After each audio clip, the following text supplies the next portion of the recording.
Do you know why we did the late start? A couple of reasons. Number one, to allow people to come. Because I feel like if it's in your lunchtime and it's an hour long, it's a bit, right? Number two, so we didn't clash with the Chisora press conference. So we allowed time to get between the two. And yeah, that's it really. So very pleased with the presser. I think the card is fantastic from top to bottom. Of course, the main event is really good, but this has been the culmination of a lot of work in... People keep having a go at me, Andy, about Birmingham. I don't know why. How do I say it? Birmingham as well, yeah. Birmingham. Birmingham. Yeah. But who would go Birmingham? Birmingham. Yeah, it's no, but you're missing a G. It's not a silent. It's not like knock it. Yeah, but it's a silent G in Essex. Do you know what I mean? Okay.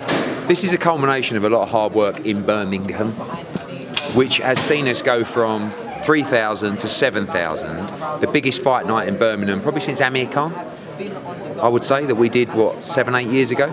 So, and that's a culmination of fighters selling a lot of tickets, and also now the interest in a really big main event, which I think is a brilliant fight. Who's got more pressure on their shoulders?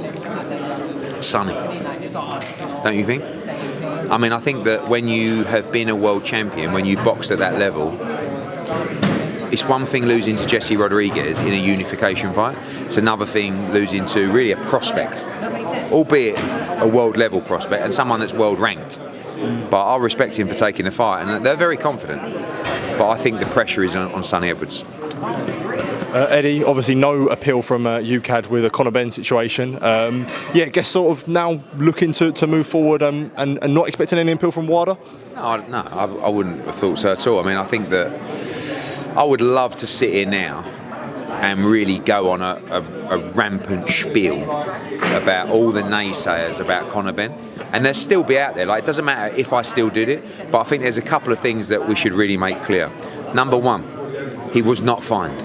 He was not banned. And most importantly, because I hear this shit all the time, there has never been a ban. There has never been a backdated ban. He has not served a backdated ban. And another thing with all the shit you listen to, it had nothing to do with jurisdiction, right? So people out there who continuously, people, it's not even a gender. People are so stubborn that after he's won 3 cases, the most telling, the National Anti-Doping Panel, this is like the one that everybody told him to go through the process of. He won. He's fully cleared. I heard Simon Jordan say, yeah, but is he fully cleared? Yes. What do you mean, is he fully cleared? No ban, no fine, fully cleared. What? Oh yeah, but was it about jurisdiction? No, I'm telling you, no. So at what point do you have to turn around and go, fair play, you've done all that and you won? Because if it's a court of law and you go through 3 hearings and win every one of them, at what point do you have to turn around and go, well, maybe this guy's innocent? But I don't even want to go on about it. I just want to see him back in the ring. And, you know, for me, we're chomping at the bit for him to return. He took so much shit over 2 years. He could have taken the way out so easily and taken a little year ban or 6 months ban by really telling lies. And he said, I'm not going to lie. I'm going to run this. I'm going to fight it all the way. And he won. So give him the respect today, the fact that he won his case. And that is that. What brought me on to, as you mentioned, the comments from Simon Jordan on Talksport, where he sort of mentioned that he said he thought it was to do with jurisdiction, but in his eyes he said, you know, he doesn't believe Conor Benn would be cleared if it is to do with jurisdiction. No. But again, he's just answered his own question. Like, the case, not Conor. By the way, Conor Benn doesn't make up the rules. The rules of the hearing are that it's confidential. But I will tell you that because I'm sick and tired of people just saying, oh yeah, it was because of this, it was because of that. It was a full hearing of all the facts. And they decided that he would not be punished and he would be fully cleared. And that's that. At what point do people have to go, oh, fair enough, but they won't, because some people have got an agenda, some people are stubborn, and some people are idiots. And the worst thing you can ever do in life is argue with an idiot, because it will drain the bollocks out of you. It's so time consuming, and you'll never win, because they're not willing to have a conversation or not willing to absorb any facts. Is there a right for people, sort of the public, to know like a reasoning behind sort of the clearing? I mean, I think you probably will in time, but when National Anti-Doping Panel and UKAD's rules are that it's confidential, what do you want him to do? Come out and break the confidentiality and put himself back in trouble? Like, what you need to know is, I've told you, not cleared on jurisdiction, cleared on facts.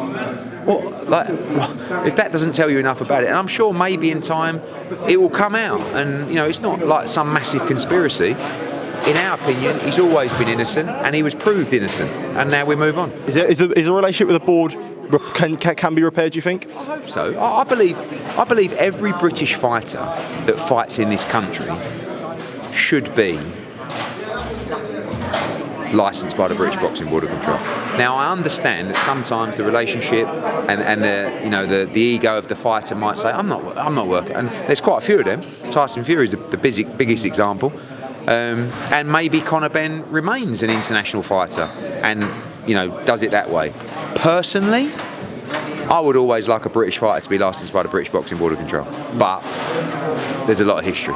Eddie, the Mail Sport reported that a 48-year-old Klitschko wanted to come back and fight Daniel Dubois. Could you shed any light on this, if this is true? Yeah, it's very strange. I mean, look, I had dinner with Vladimir and His Excellency and Frank Warren and a while back, I think around AJ Dubois. And he still looks sensational, Vladimir. You can still tell he wants to fight, but Father Time is something you can't overcome. And his last fight was against Anthony Joshua in 2016. It's coming up for 9 years next year. So I don't think it's a good idea, especially to fight a young bull like Daniel Dubois. But Vladimir's Vladimir, and he's got the right to look at wherever his heart takes him. Did you see Carl Froch's little rant on Jake Paul and I think Carl's coming on Saturday on saying, I think he just messaged me actually asking for some tickets, so I've got good prices for him. They're $350, $400, and he's always welcome at our shows. And I think that the one thing I'll say is, I do think, obviously I think Carl Froch beats Jake Paul, but I will say that when you've been out of the ring for a long time, I don't think it's just as easy as just putting the gloves on and going back and having the same rhythm and timing. You don't think he knocked him out in a rounder? No, but I think he beats him. But Jake Paul's a strong boy, and he has been training for 3 years now in boxing. I think he's improved a lot. I still don't think he's anywhere near world level, and never will be. But I don't think it's easy for these guys like Carl and Tony just to go back in and be the same fighter that they were 5 or 6 years ago, We'd love to see it. Of course, yeah, so would I. Do you think that there were more people at the Jake Paul Tyson Fury fight or Carl Froch with the Groves fight? It was definitely Carl Froch against Grove. It was close. I think it was about 10,000 more. But 80,000. it was 80,000, yeah. It was 80,000, and then when we did Klitschko, that was 90. And he weren't very happy about that. And then when we did Dubois, that was closer to 100. So Carl don't hold the record anymore, but he holds the memories. Is Virgil Ortiz versus Ennis happening? Maybe. It's we have been in discussions. Obviously, Boots would rather fight at 147, but Virgil won't fight there. He's moved to 154. I think there will be an announcement very soon about February 22nd. The problem is it's Thanksgiving today, which is not easy. It's like me trying to negotiate a deal with a UK fighter on Christmas Day. But we like the fight, but we also Boots really has to make the decision. Do you get rid of the belt or do you move? And I don't know which way it's going to go. And last one from me, Bivol Beterbiev, if that's on the undercard and in the co-main event as suggested, why do you think it is the co-main event and not the main event? I'm not sure it'll be on the undercard. I don't know, but for me, Bivol Beterbiev 2 is the Bigger main than Dubois one. Parker? In my personal opinion, yes.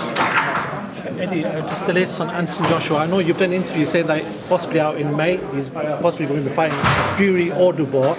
Are you leaving that a little bit too late for Anthony Joshua to be out of the ring for such a length of time? No, because he had if you look at it, he fought Jermaine Franklin, Robert Helenius, Otto Warling and Francis Ngannou, all from the period of April to March. So in 8 months he had 4 fights, and then he fought Dubois as well, 4 months later. So he's been super active, and obviously when you get beat like that, you do need a little bit more time. He'll be ready to resume his camp in January, so he'll be good to fight from April. But I do expect it to be kind of May, June. Obviously, if he fights Fury, you're going to need that space between the Usyk fight, and Dubois is fighting on February 22nd. So realistically, May or June is probably more likely. Eddie, AJ, is he getting to that part of his career where it's only certain fights that are going to wake him up? Look, AJ would continue to fight forever. He loves it. But I think the 2 fights out there for him are the rematch with Dubois and the Tyson Fury fight. And for me, I don't see the appeal of any other fight, if I'm honest. So you won't say give him a warm-up fight before just get No, back straight in. Yeah? There's no warm-up fights needed. Like not at this stage in the career. Eddie, it is Thursday, which means Clapback Thursday. Oh, yeah. Tonight. Are you looking forward to that one? I actually haven't been mentioned for a couple of weeks. I'm getting a bit worried. Who can he talk about tonight? He might swerve it tonight. Every now and again he goes, it's a quiet week for boxing, so I'll swerve it. But yeah, hopefully I'll get a mention. It's been a while. What's the latest on Shakur versus Schofield, and is that going to land on February 22nd? Possibly. We agreed to fight Zepeda. So did Golden Boy, apparently, but apparently he's injured after a very lacklustre performance. Schofield is a name that's in the hat.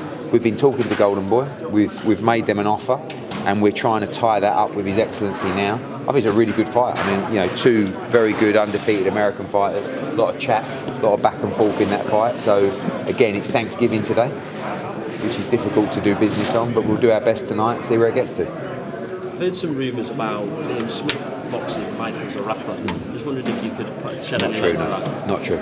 We spoke about it, but I don't believe it'll happen. What can we expect for Liam Smith's fight? I don't know. I think for Liam, it really comes down to the hunger, if I'm honest.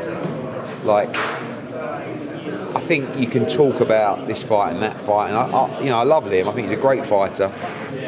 It's how much you want it, because I want to work with fighters that really want and have aspirations to go on a run and be in big fights and win championships. I know there's a lot of fighters that just look at the market and go, there's a nice few quid in it at the moment. I think I'll stick around. I'm not saying that's Liam, but that's not really, I don't, like, I've got to tell you, I just said in an interview over there, my mood is dictated by the show, right? So when we've got a good show, I'm in a really good mood and I'm really happy. And I'll stand and talk to you boys for longer because I'm buzzing. Sometimes when you haven't got a good fight or your heart's not in a fight, I'm still there, and you probably might not notice it because I'm that fucking good at what I do. But like, this show is a good example of a show that I'm really looking forward to. Really actually looking forward to sitting down and watching the whole card. So moving forward, I don't want any shit cards. I don't want any average fights. And I know you've got to bring fighters through at the right speed, but I want fighters that are just fucking there to fight and just desperate to win legacy, championships, everything. So I don't know where I was going with that, but that's how I feel. Eddie, in a year where we've seen a lot of criticism on the grid, How important is it to have fight weeks like